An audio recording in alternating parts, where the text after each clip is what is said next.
Kejaksaan Negeri Jakarta Selatan demi keadilan dan kebenaran berdasarkan kewenangan Yang Maha Esa, jawaban atas nota pembelaan terdakwa dan penasihat hukum dalam perkara Hendra Kurniawan SIK, nomor register perkara PDM strip 124 garing JKTSL TN garing 10 garing 2022. Majelis Hakim yang mulia, penasihat hukum yang kami hormati, hadirin yang kami muliakan. Dengan memanjatkan puji syukur kehadirat Tuhan Yang Maha Esa atas limpahan rahmat, taufik, hidayah, dan ridhonya, kita dapat melaksanakan persidangan ini dengan tertib, aman, dan lancar. Untuk itu perkenankanlah kami menyampaikan rasa hormat kepada Majelis Hakim yang telah memimpin persidangan ini. Pada kesempatan ini, kami Jaksa Penuntut Umum sesuai dengan ketentuan pasal 182 ayat 1 huruf B dan C KUHP menyampaikan replik atau jawaban atas pledoi terhadap Hendra Kurniawan SIK bersama penasihat hukumnya. Bahwa setelah mendengar, membaca, dan menganalisa serta mencermati kembali terhadap isi dari keseluruhan nota pembelaan dari penasihat hukum terdakwa Hendra Kurniawan terhadap materi nota pembelaan, maka sebenarnya tidak ada fakta hukum dan argumentasi hukum yang baru terkait dengan perkara akuo yang disampaikan oleh penasihat hukum terdakwa dalam nota pembelaannya.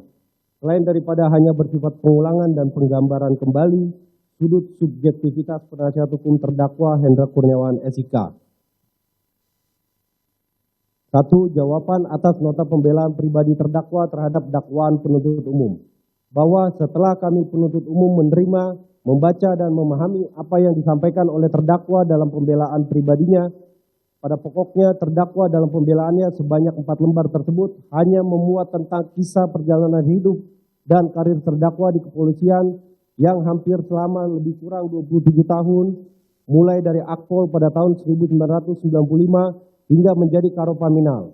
Juga dalam pembelaan terdakwa pada pokoknya juga menyampaikan terkait atas perbuatan yang dilakukannya dalam perkara akuo adalah menjalankan kewenangan sesuai SOP yang diatur oleh institusi. Atas pembelaan pribadi terdakwa terkait kisah hidup dan karirnya tersebut, kami penuntut umum tidak akan menanggapi karena apa yang disampaikan oleh terdakwa bukan terkait alat bukti maupun elemen unsur pasal yang kami dakwakan dan telah kami tuntut pada sebelumnya. Sedangkan terkait kewenangan dan SOP yang menurut terdakwa masih sesuai jalurnya akan kami bahas lebih detail pada bagian akhir replik atau jawaban ini. Karena apa yang disampaikan oleh terdakwa hampir sama dengan apa yang disampaikan oleh penasihat hukum terdakwa dalam pledoinya. 2. Jawaban atas nota pembelaan penasihat hukum terdakwa terhadap dakwaan penuntut umum. Bahwa permohonan terdakwa melalui penasihat hukum terdakwa dalam pledoinya telah kami baca kembali, kami rangkum, dan kami jawab sebagai berikut. 1. Dalam pledoi atau pembelaan penasihat hukum terdakwa mulai dari halaman 1 sampai dengan halaman 8 pada pokoknya berisi tentang pendahuluan, kata sambutan, dan ucapan terima kasih. Sehingga terhadap hal tersebut kami penuntut umum tidak akan menanggapinya. 2. Dalam pledoi penasihat hukum terdakwa mulai dari halaman 8 sampai dengan halaman 26 pada pokoknya berisi tentang rangkuman kronologis peristiwa pada saat itu dan juga menjelaskan terkait dengan aturan terkait perintah atasan. Oleh karena bahasa penasihat hukum terdakwa terkait kronologis peristiwa, maka hal tersebut juga tidak akan kami tanggapi karena sudah termuat dalam surat tuntutan kami. Sedangkan terkait perintah atasan sebenarnya juga sudah kami bahas dalam surat tuntutan kami. Namun jika dilihat pledoi penasihat hukum terdakwa secara keseluruhan, hampir semuanya hanya berdalilkan atas perintah atasan. Oleh karena itu terkait hal ini akan kami jawab kembali pada bagian terakhir replik ini. 3. Dalam pledoi penasihat hukum terdakwa mulai dari halaman 27 sampai dengan halaman 315 pada pokoknya berisi tentang dakwaan dan tuntutan penuntut umum serta fakta persidangan, termasuk daftar barang bukti yang diajukan oleh penasihat hukum terdakwa dalam persidangan. Tanggapan penuntut umum adalah sebagai berikut. Terkait dengan surat dakwaan, tuntutan, dan fakta persidangan tidak akan penuntut umum tanggapi karena sudah termuat dalam surat tuntutan yang telah penuntut umum bacakan pada persidangan sebelumnya. Sedangkan terkait dengan barang bukti yang diajukan oleh penasihat hukum terdakwa, kami hanya dapat menerima dan mengakui barang bukti yang diajukan pada tahap pemeriksaan saksi dan ahli, dan bersikap menolak dan mengesampingkan seluruh barang bukti yang tidak pernah diajukan dan diperlihatkan pada saat pemeriksaan saksi dan ahli. Karena pada hakikatnya suatu barang bukti harus diperlihatkan dan ditanyakan kepada para saksi yang hadir di persidangan untuk dapat dinilai apakah barang bukti tersebut mengandung nilai pembuktian atau tidak. Dan juga barang bukti tersebut harus diperiksa keasliannya dengan cara membandingkan dengan yang aslinya serta harus jelas bagaimana proses mendapatkan serta memperoleh barang bukti tersebut apakah sesuai dengan aturan atau tidak, sehingga dapat dinilai apakah barang bukti sah dan mempunyai nilai pembuktian atau tidak. Oleh karena itu kami memohon kepada Majelis Hakim yang mulia untuk mengesampingkan dan menolak semua barang bukti yang tidak pernah diajukan oleh penasihat hukum ke depan persidangan selama agenda pemeriksaan saksi dan ahli. Mohon izin dilanjutkan yang mulia.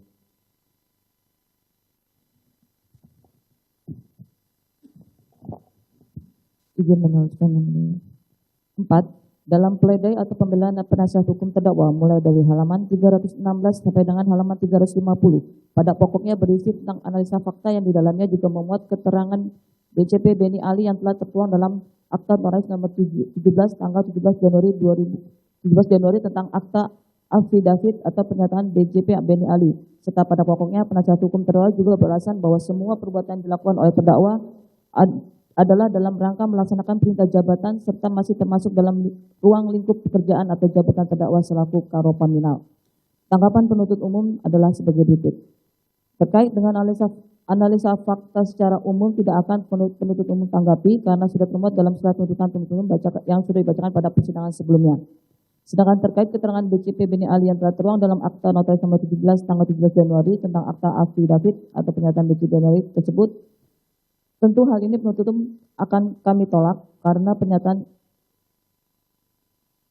dan kami kesampaikan dan menolak keterangan BCP dalam aturan tersebut terkait dengan pembelaan penasihat hukum terdakwa yang selalu dan berulang kali beralasan tentang perbuatan terdakwa adalah dalam rangka melaksanakan perintah jabatan serta masih termasuk dalam ruang lingkup pekerjaan atau jabatan terdakwa selaku Karopaminal, sebagaimana yang lebar kami jabarkan pada surat tuntutan kami dan kami telah bacakan sebelumnya pada halaman 373 sampai 379 surat tuntutan penuntut umum yang pada pokoknya perbuatan terdakwa tidak memenuhi ketentuan pasal 51 ayat 1 dan ayat 2 KUHP sehingga kami tidak akan mengulangi kembali pembahasan pasal 51 ayat 1 dan pasal 51 ayat 2 KUHP tersebut karena replik ini merupakan satu kesatuan dengan surat tuntutan kami.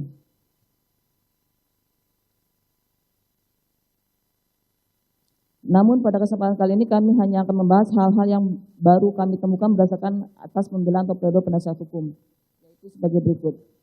A. Dalam pembelaannya, penasihat hukum terdakwa selalu beralasan bahwa perbuatan terdakwa termasuk ke dalam ruang lingkup pekerjaan atau jabatan terdakwa selaku Karopaminal sesuai dengan Perkadif nomor 1 tahun 2015 tentang SOP penyelidikan pengamanan internal di lingkungan Kepolisian Republik Indonesia. Lihat lagi pada Perkadif nomor 1 tahun 2015 tersebut yang menjadi dasar diterbitkan surat perintah penyelidikan adalah pasal 5. 1. Dasar dilakukannya penyelidikan paminal yaitu laporan polisi, pengaduan, laporan informasi atau informasi dan rencana operasi kepolisian terpusat, rencana operasi kepolisian kewilayahan. 2. Penyelidikan berdasarkan laporan polisi dilakukan setelah mendapatkan disposisi dari Kadif Propam atau Karopaminal untuk tingkat Mabes Polri. Berdasarkan pasal 5 Perkadif nomor 1 tahun 2015 tersebut, maka terdapat dasar untuk diterbitkannya surat perintah penyelidikan paminal, yaitu harus ada dilakukannya penyelidikan baru kemudian ada disposisi dari Kadif Propam atau Karopaminal. Selama proses persidangan, penasihat hukum terdakwa tidak dapat menunjukkan ke depan persidangan apa yang menjadi dasar penyelidikan dan surat disposisi dari Kadif Propam atau Karopaminal sehingga terbitlah surat perintah penyelidikan. Oleh karena hal tersebut, penuntut umum dan memohon kepada majelis hakim untuk menolak dan mengesampingkan surat perintah penyelidikan tersebut. B. Masih berdasarkan Perda nomor 1 tahun 2015 dijelaskan pada pasal 8 bahwa anggota Polri pemegang fungsi penal dalam melaksanakan tugas penyelidikan berwenang dalam salah satunya yaitu melaksanakan perekaman audio dan audio visual terhadap seseorang, sesuatu benda atau barang material, kegiatan dan paket untuk kepentingan penyelidikan sesuai dengan ketentuan peraturan perundang-undangan. Pasal 8 tersebut jelas mengatur bahwa kewenangan penyelidikan paminal adalah melaksanakan perekaman, bukan mengambil atau mengganti dengan yang baru terkait dengan benda atau barang yang berhubungan dengan audio visual. Dan ini juga bersesuaian dengan keterangan saksi Agus Nurpatria di depan persidangan di bawah sumpah yang pada pokoknya mengatakan biasanya penyelidik paminal hanya merekam video apabila TV, bukan mengambil dan mengganti dengan yang lain. Kemudian pasal 7 mengatur bahwa 1. Penyelidikan paminal dilaksanakan oleh anggota Polri mengemban fungsi paminal. 2. Anggota Polri sebagaimana masuk pada ayat 1 berasal dari A. Prop Paminal di Propam Polri untuk tingkat Mabes Polri, sub Dit Paminal Bid Propam Polda untuk tingkat Polda dan Unit Paminal Sis Propam Polres untuk tingkat Polres. Berdasarkan pasal tersebut, jelas diatur bahwa yang berwenang melakukan penyelidikan Paminal adalah anggota Paminal, bukan unit lain. Namun berdasarkan fakta persidangan, terdakwa malah meminta kepada Ari Cahyanugraha dari Barreskrim Polri dan meminta kepada Agus Nurpatria untuk berkoordinasi dengan Irfan Widianto dari Barreskrim Polri untuk screening atau cek dan amankan CCTV Kompleks Polri Duren 3, di mana jelas perintah tersebut tidak termasuk dalam kewenangan penyidikan yang dilakukan oleh Paminal lagi. D. Penasihat hukum terdakwa dalam pembelaan pledoi selalu beralasan bahwa perbuatan terdakwa merupakan perintah atasan yang harus dipatuhi berdasarkan Peraturan Kepolisian Negara Republik Indonesia Nomor 7 Tahun 2002 tentang Kode Etik Profesi dan Komisi Kode Etik Kepolisian Negara Republik Indonesia. Namun setelah kami membuka dan membaca kembali Perkopol Nomor 7 Tahun 2002 tersebut, di sana juga tertulis dan mengatur antara lain 1. Berdasarkan pasal 1 angka 20 menjelaskan bahwa perintah kedinasan adalah perintah dari pejabat berwenang yang disertai dengan surat perintah tugas dan untuk melaksanakan tugas kepolisian. Sehingga di sana mengatur bahwa yang disebut perintah kedinasan harus disertai dengan surat perintah tugas. 2. Pasal 5 ayat 1 huruf E mengatur bahwa setiap pejabat Polri dalam etika pengelembagaan wajib mematuhi hierarki atasan dalam pelaksanaan tugas, wewenang, dan tanggung jawab. Oleh karena itu, seharusnya terdakwa tidak boleh berhubungan langsung begitu saja memerintahkan Ari Cahyanugraha dari Barreskrim Polri dan meminta Agus Nurpatria untuk berkoordinasi dengan Irfan Widianto dari Barreskrim Polri, karena ada hierarki di kepolisian yang harus dipatuhi dan dalam pelaksanaan perintah kedinasan. 3. Bahkan di dalam pasal 6 ayat 2, setiap pejabat Polri yang berkedudukan sebagai bawahan wajib A. Melaksanakan perintah atasan terkait dengan pelaksanaan tugas, fungsi, dan kewenangannya dan melaporkannya kepada atasan. B. Menolak perintah atasan yang bertentangan dengan norma hukum, norma agama, dan norma kesusilaan. Dan C. Melaporkan kepada atasan pemberi perintah atas penolakan perintah yang dilakukannya untuk mendapatkan perlindungan hukum dari atasan pemberi perintah. Berdasarkan pasal tersebut, jelas juga bahwa bawahan boleh untuk menolak perintah atasan yang bertentangan dengan norma hukum. Bahkan jika perintah itu melanggar norma hukum, maka bawahan harus melaporkan kepada atasan yang lebih tinggi dari pemberi perintah untuk mendapatkan perlindungan. Sehingga jelas dalam kepolisian tidak semua perintah atasan kepada bawahan harus dilaksanakan oleh bawahan. 4.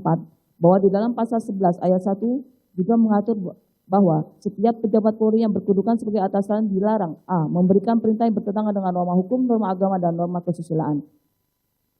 Hal yang lebih unik kami temukan di dalam pledoi atau pembelaan penasihat hukum terdakwa yang kami kutip dari fakta persidangan dan keterangan ahli Adichart yang diajukan oleh penasihat hukum terdakwa, yaitu ahli Robintan Sulaiman menjelaskan terdapat 2 macam perintah, yakni pertama, perintah melaksanakan undang-undang, misalnya putusan hakim dalam suatu pengadilan di mana merupakan perintah yang dijalankan karena suatu undang-undang dan berupa suatu putusan di mana si penerima perintah dalam melaksanakan perintah dia tidak dapat diuji. Contoh seorang terpidana mati harus dieksekusi oleh jaksa penuntut dan juga pihak kepolisian untuk dilakukan tembak mati, di mana hal ini merupakan suatu peristiwa pidana, namun ia tidak bisa diuji karena ditiadakan pidana tersebut untuk yang namanya keharusan. Namun acto deform dapat diuji di kode etik yang mana menurut ahli adalah benar apabila seorang polisi mendapat perintah, maka ia laksanakan untuk, dan apabila salah diuji di kode etik.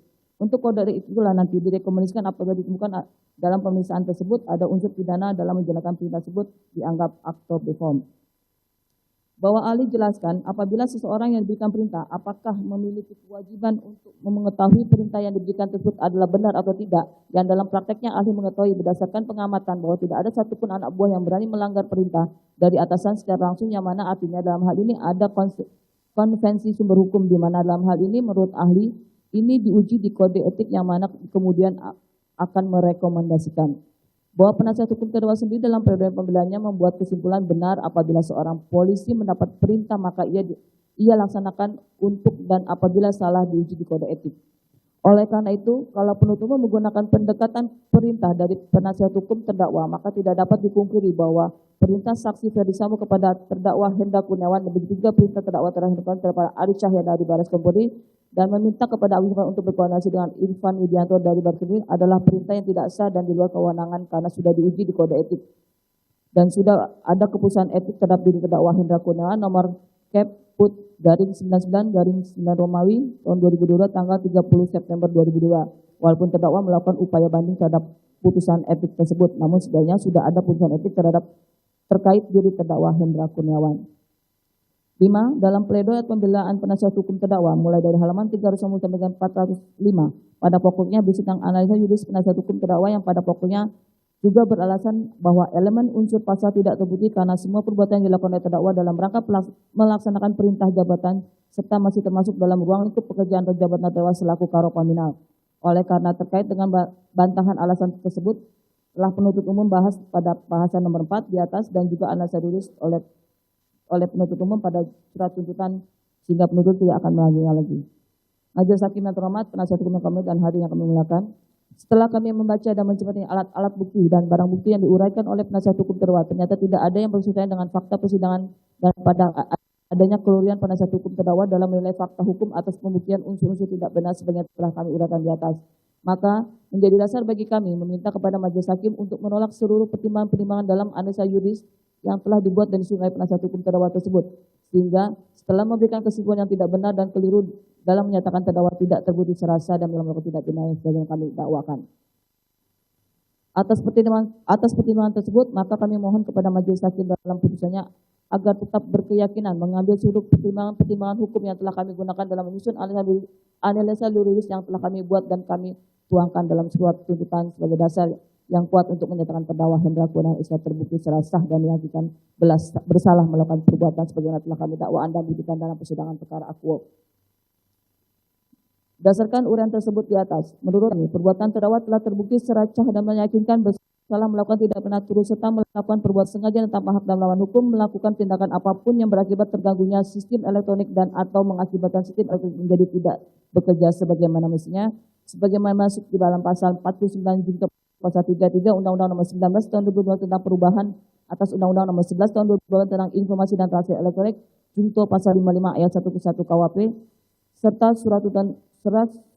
surat tuntutan yang telah kami bacakan pada persidangan hari Jumat tanggal 27 Juni 2023 yang pada prinsipnya kami selaku jaksa penuntut umum tetap pada tuntutan kami tersebut. Demikian rebacakan terhadap pledoi terdakwa dan penasihat hukum terdakwa, semoga menjadi bahan pertimbangan bagi Majelis Hakim dalam memeriksa mengadili perkara ini. Terima kasih. Jakarta 6-3.